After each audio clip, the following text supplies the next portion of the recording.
Saudara Kepala Otorita IKN Bambang Susantono dan wakilnya Doni Rahayu mengundurkan diri dari jabatan. Menteri Sekretaris Negara Pratikno menjelaskan Kepala dan Wakil Kepala Otorita IKN menyerahkan surat pengunduran diri kepada Presiden Joko Widodo. Selanjutnya, Presiden menunjuk Menteri PUPR Basuki Hadimulyono sebagai pelaksana tugas Kepala OIKN dan Wakil Menteri ATR Raja Juli Antoni sebagai PLT Wakil Kepala OIKN. Pelaksana tugas Otorita Ibu Kota Negara Nusantara Basuki Hadimulyono berharap kepercayaan investor tetap tinggi setelah pengunduran diri Bambang Susantono dan Doni Rahayu sebagai Kepala dan Wakil Kepala Otorita IKN. Basuki bahkan optimistis Presiden Jokowi dapat mulai berkantor di IKN mulai Juli 2024. Hari ini aja Pak. Iya. Ya, karena kita kan Kalau kami saya kira nggak ada masalah. Mudah-mudahan justru mempertinggi kepercayaan karena yang menggantikan wakil menteri.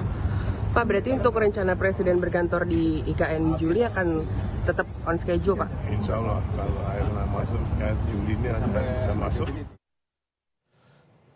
Sebelumnya, Menteri PUPR Basuki Hadimulyono memastikan Presiden Joko Widodo akan berkantor di Ibu Kota Negara setelah instalasi air IKN selesai. Pengerjaan saluran air ditargetkan rampung pada akhir Juni atau awal Juli 2024. Basuki menjelaskan perkembangan pembangunan saluran air di IKN. Pompa air tiba di Balikpapan pada 7 Juni 2024 dan pemasangan pompa air akan memakan waktu hingga akhir Juni 2024. Usai pengerjaan saluran air, Basuki bilang Presiden Jokowi sudah bisa berkantor di IKN. Sebelumnya, pemerintah merencanakan upacara hari ulang tahun ke-79 Republik Indonesia.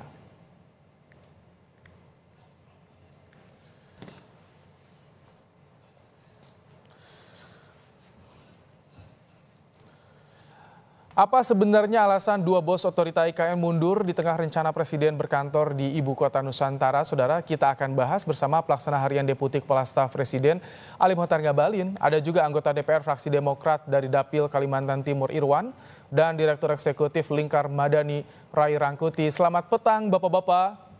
petang. Baik. Yang pertama ingin ke Bang Ngabalin. Bang Ngabalin, apa sih alasan bos IKN ini mundur? Ada infonya nggak Bang Ngabalin? Yang pertama saya klarifikasi dulu, kemarin memang PLT sekarang sudah ada di putih definitif. Ya. Oh, udah definitif ya? Saya juru bicara kantor staf Presiden dan tenaga ahli utama KSP. Baik, baik. Oke, bagaimana tadi pertanyaannya? Ya, apa alasan Bambang Susantono dan Doni Rahayu ini mundur dari IKN, Pak Ngabalin? Oke, apapun alasan atau bentuk pertanyaannya, pertama kita harus berikan apresiasi kepada kedua beliau yang luar biasa, ya, punya dedikasi kerja yang tinggi, dan hari ini IKN telah mencapai 80 sampai memasuki 90%. Itu kerja nyata. Jadi kalau ditanya apa alasannya, tentu saya harus ingin menyampaikan bahwa ini menjadi satu keputusan yang sudah diambil oleh kedua beliau, dan jangan lupa keputusan ini juga bukan keputusan yang datang mendadak, tetapi keputusan ini keputusan yang sudah juga dibicarakan, didiskusikan dengan Bapak Presiden dalam waktu yang cukup lama dengan Pak Seknek, sehingga mari kita lihat ini sebagai bagian yang tidak terpisahkan dari sebuah upaya. Memangnya kapan Pak Ngabalin diserahkan ini mundurnya tuh, resminya mundur itu kapan Pak? Wakil dan kepala dan wakilnya? Dibicarakan beberapa bulan yang lalu. Tapi seperti biasa kan kita tahu bahwa atau pengunduran diri seorang pejabat di sekretariat negara di kantor presiden itu kan juga tidak bisa serta-merta kemudian langsung disetujui. Oke. Gitu. Baik, Bang Rai, bagaimana Anda melihat ini kepala dan wakil kepala Otorita IKN mundur? Sudah ada pembicaraan beberapa bulan yang lalu. Anda melihatnya ini ada apa nih, Bang Rai? Kalau menurut Anda, kacamata Anda nih seorang Bang Rai Rangkuti? Kan kalau menurut Bung Mokhtar Ngabalin bahwa kinerja dua orang ini sebetulnya sangat bagus ya. Artinya targetnya sudah mencapai 80%, sisa 20% lagi yang belum gitu. Nah, umumnya sih kalau target kinerja orang begitu bagus, lalu mengundurkan diri, artinya bukan karena kinerja yang bersangkutan ini mengundurkan diri gitu. Itu pertama. Dan biasanya juga kalau sudah kinerja bagus, pimpinan itu akan enggan untuk meloloskan atau mengabulkan permintaan mundur dari pejabat yang bekerja secara bagus dan benar gitu. Nah, tapi kan kedua-duanya kelihatan nggak jalan tuh. Ya kan, kita dengar misalnya pernyataan Ketua Otorita IKN baru sekarang, Pak Menteri Basuki, yang menyebut ada persoalan soal pembebasan lahan tanah dan sebagainya gitu ya. Nah, dan itu yang akan dikebut, yang menimbulkan ketidakpercayaan para investor, kata Pak Menteri PUPR ya. Sekarang kita sebut sebagai, karena jabatan perhubungan yang DKI ini sebagai Ketua IKN baru kan gitu ya. Nah, jadi kayaknya agak bersebelahan tuh dengan yang disebutkan oleh Bung Muhtar tadi. Nah, dari kalau kita baca dari situ kan, pertama kan mana ada orang yang kinerjanya sukses kok malah diterima pengunduran dirinya. Kecuali oleh hal-hal yang memungkinkan memang pengunduran itu lazim untuk diterima. Misalnya sakit, kan kira-kira begitu ya. Atau yang bersangkutan menginginkan untuk... Ini bukan ada arah ke transisi pemerintahan atau Jokowi menyiapkan orang-orang baru. Ada arah ke sana nggak sih menurut Anda, Bang Ray? Ya, yang menarik itu adalah mencuatnya Ketua Otorita IKN yang lama mengundurkan diri itu setelah Saudara Ridwan Kamil dipilih oleh Presiden sebagai Ketua Kurator IKN. Kurator, iya. Ya, saya melihatnya ada semacam kerja yang tumbang tindih menurut saya itu. Jadi kurator ini kan sebetulnya adalah orang yang memberi semacam perizinan lah ya untuk melanjutkan satu program, satu visi atau satu apapun namanya terkait dengan pembangunan di IKN. Nah, mungkin ada semacam ketersinggungan ya menurut bahasa saya itu dari dua pejabat yang lama yang merasa kemudian tingkat sukses mereka seperti yang diklaim oleh Pak Muhtar Ngabalin, kok seperti tidak diapresiasi gitu loh. Kalau kinerjanya bagus, sampai tingkat kesuksesannya sampai 80%, ya untuk apa lagi kurator-kurator itu gitu loh kira-kira. Kan kurator ini kan seperti orang yang ingin mengevaluasi apakah satu proyek pembangunan ini tepat atau tidak gitu. Nah, itu diperkuat lagi oleh pernyataan Saudara Ridwan Kamil yang mengatakan bahwa salah satu sebab mengapa beliau dipilih oleh Presiden sebagai ketua kurator karena tidak ingin pembangunan di IKN itu dibuat dengan ecek-ecek gitu loh kira-kira. Saya sebelum ke Bang Irwan ya. Artinya mungkin ada soal yang saya sebut tadi ya, soal semacam ketersinggungan karena ada semacam kerja-kerja yang dianggap tidak profesional, yang dianggap ecek-ecek atau yang dianggap pada tingkat tertentu tidak dipercaya oleh Presiden gitu. Sebelum ke Bang Irwan, saya sedikit ke Bang Ngabalin. Tadi kayaknya ingin menanggapi juga soal ketika ada tumpang tindih disebutkan nama Ridwan Kamil. Bagaimana Bang Ngabalin? Tidak ada program strategis nasional yang dilaksanakan oleh pemerintah. Jangan lupa, ini program strategis nasional, ini ibu kota negara yang dikerjakan atau dilaksanakan itu dengan sembrono. Ya, itu ingat itu kalimatnya. Dua perkara penting yang harus difokuskan itu adalah terkait dengan masalah kepemilikan tanah. Tadi disinggung oleh Rai ya, soal kepemilikan tanah. Apakah tanah itu disewa, apakah tanah itu dibeli, dijual, atau ada kerjasama pemerintah dengan badan usaha.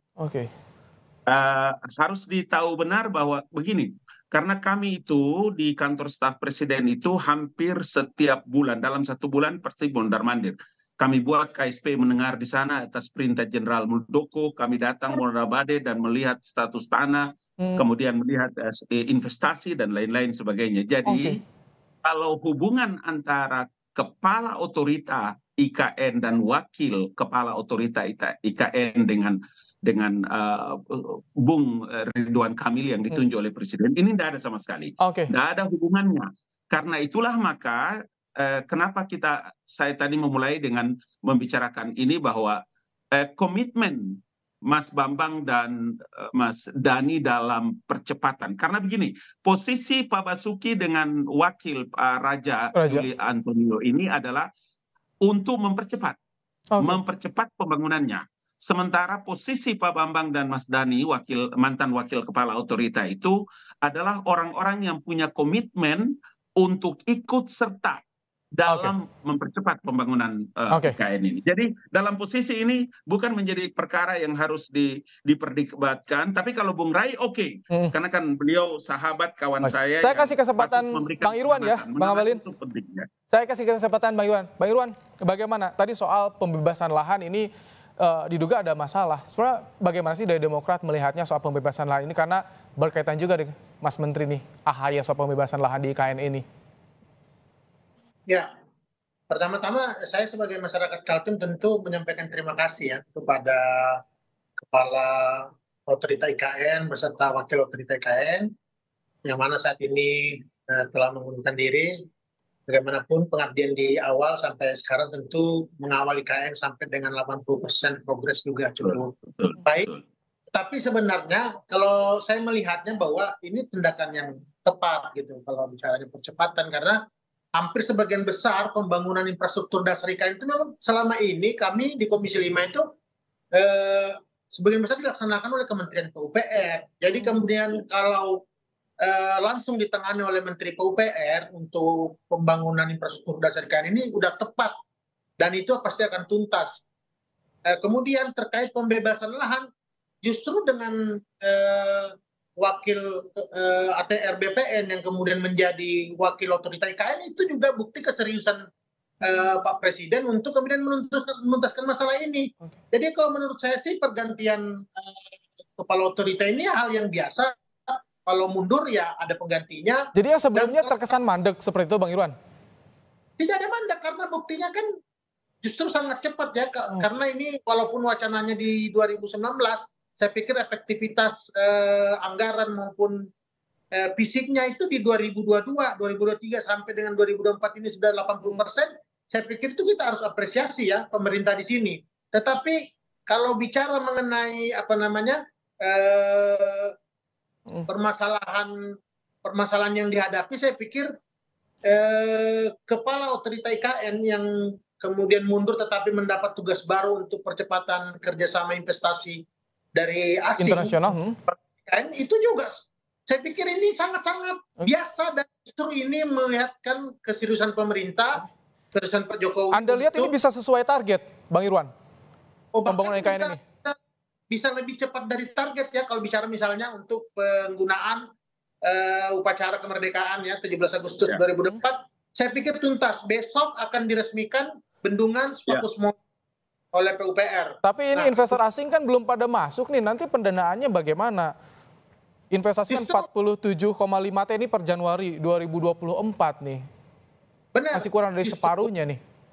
Justru kemudian kalau wakil otorita IKN-nya dari Kementerian ATR BPN, saya pikir justru masalah kepastian atas tanah ya di IKN ini justru bisa lebih fokus lagi. Dan itu yang diharapkan oleh pemerintah saat ini. Jadi kalau saya melihatnya bahwa kejadian ini adalah kejadian biasa, tetapi hikmahnya saya pikir akan ada percepatan terkait pembangunan IKN dalam beberapa bulan ke depan. Baik. Bang Abalin, saat ini data yang investasi yang sudah masuk berapa sih nilainya? Kami data terakhir yang dapat diperoleh 47,5 triliun itu per Januari ini. Kalau yang Anda peroleh sampai bulan ini bagaimana? Apakah bisa sesuai target, Bang Abalin? Iya, karena bentuk daripada upaya pencapaian target itulah maka tadi Bung Irwan menyebutkan besok itu Bapak Presiden bahkan akan melakukan groundbreaking-nya untuk yang ke-6 kalinya. Karena apa? Ini memang sebagai bukti yang ditujukan tentang bagaimana persiapan keberhasilan yang akan dilakukan pembangunan IKN. Kalau Anda tanyakan tentang berapa jumlah dan target, mungkin kalau pertengahan bulan Juli atau sampai dengan Agustus ini, tadi yang tadi disebutkan juga, saya tadinya juga sudah menjelaskan itu terkait dengan lahan dan bagaimana investasi. Tugas khusus juga yang tadi disebutkan oleh Bung Irwan itu. Jadi saya ingin mengatakan bahwa ini adalah salah satu langkah dan upaya yang dilakukan oleh Presiden dan besok ini menjadi tahapan yang keenam dari groundbreaking-nya yang dilakukan oleh Bapak Presiden. HUT RI jadi di IKN bisa terlaksana, Bang Abalin?